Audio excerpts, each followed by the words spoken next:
Hello बच्चों, आज हम लोग कर रहे हैं फोर्थ क्लास की इंग्लिश एनसीईआरटी मैरीगोल्ड का 5th यूनिट की पहली poem don't be afraid of the dark, यानी हमें अंधेरे से डरना नहीं चाहिए। Let's start the poem. Don't be afraid of the dark little one, the earth must rest when the day is done. तो हमें रात से डरना नहीं चाहिए छोटे बच्चों, क्योंकि जो अर्थ है वो पूरे दिन होने के बाद अब आराम कर रही है। यानी दिन भर तो अर्थ पर डे रहता है और डे ख़त्म होने के बाद अब वो रात में आराम कर रही है। The sun must be harsh but moonlight never. तो सूर्य की रोशनी जो होती है वो तो थोड़ी सी हार्श हो भी सकती है, लेकिन जो चंद्रमा की रोशनी होती है वो कभी हार्श नहीं होती। And those star will be shining for ever and ever. और जो स्टार्स हैं वो हमेशा चमकते रहेंगे। फॉर एवर और एवर का मतलब होता है हमेशा के लिए चमकते रहते हैं। Be friends with night and there is nothing to fear. तो हमें रात के साथ दोस्ती कर लेनी चाहिए और उसमें डरने ऐसी कोई बात नहीं है। Just let your thoughts travel to friends far and near. और अपने विचारों को बस अपने पास और दूर के दोस्तों के इर्द गिर्द घूमने दो, उन्हीं के बारे में सोचो। By day it does seem that our troubles won't cease. Cease का मतलब होता है संघर्ष करना।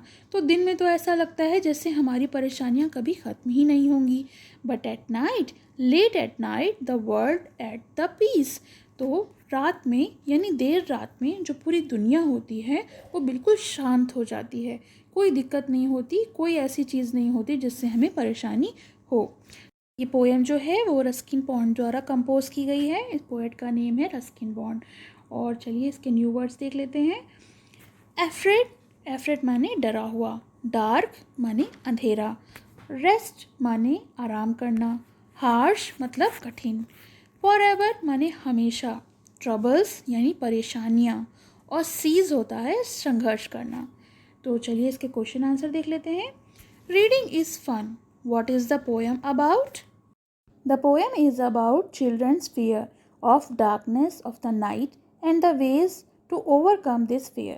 तो ये जो कविता है वो एक बच्चे के डर के बारे में है जो अंधेरे से डरता है और किस तरह से वो अपने डर पर काबू पाता है। What happens when the day is over? जब दिन बीत जाता है तो क्या होता है? When the day is over, darkness spreads everywhere. तो जैसे ही दिन ख़त्म हो जाता है अंधेरा चारों तरफ फैल जाता है। The moon and the star start shining in the sky. और चंद्रमा और तारे जो हैं वो रात में चमकना शुरू कर देते हैं। What does the earth do when the day is over? Earth क्या करती है जब दिन ख़त्म हो जाता है? तो earth is takes rest when the day is over. तो जब अर्थ दिन ख़त्म हो जाता है तो अर्थ जो है वो आराम करती है। What does the poet want us to do at night? तो पोएट क्या कहता है, क्या करना चाहिए रात में? The poet wants us to be friendly with night and think about our friends and relatives. तो पोएट कहते हैं, वो चाहते हैं कि हमें रात से दोस्ती कर लेनी चाहिए और रात में हमें अपने दोस्तों और रिश्तेदारों के बारे में सोचना चाहिए। चलिए ट्रू एंड फॉल्स कर लेते हैं। Are these sentences true or false? The poet tells the child to be afraid when it is dark. क्या होगा आंसर? आंसर होगा false. ऐसा वो नहीं कहते, वो कहते हैं कि हमें अंधेरे से डरना नहीं चाहिए। The poet say that stars will always shine at night. तो पोएट क्या कहते हैं कि हमेशा तारों को रात में चमकना चाहिए। True. थर्ड है the poet tells the child to think of friends after it is dark. तो इसका क्या आंसर होगा? क्या पोएट चाहते हैं कि चाइल्ड जो है वो अपने दोस्तों के बारे में सोचे जब रात हो जाए? तो हाँ, यस, ट्रू। वर्ड बिल्डिंग, दोनों को जोड़कर हमें नया वर्ड बनाना है। Moon plus light, moon light. Good plus night, good night. Water plus fall, waterfall. Breakfast and next is day plus break, day break.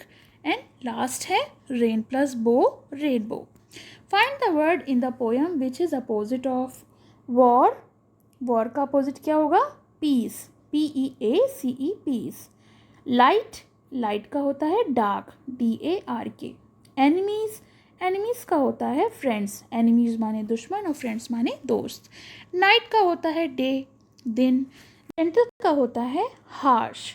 और लास्ट स्टार्ट माने शुरू करना और सीज माने स्टॉप, रोक देना। तो इसका मतलब होता है कि सीज माने स्टॉप। तो ये चैप्टर का एक्सप्लेनेशन हो गया, इसकी एक्सरसाइज भी हो गई। आपको कैसा लगा कमेंट सेक्शन में मेंशन करिए और पसंद आए तो लाइक का बटन दबाइए। Thank you. पसंद आया हो तो लाइक करें, शेयर करें और चैनल को सब्सक्राइब करें।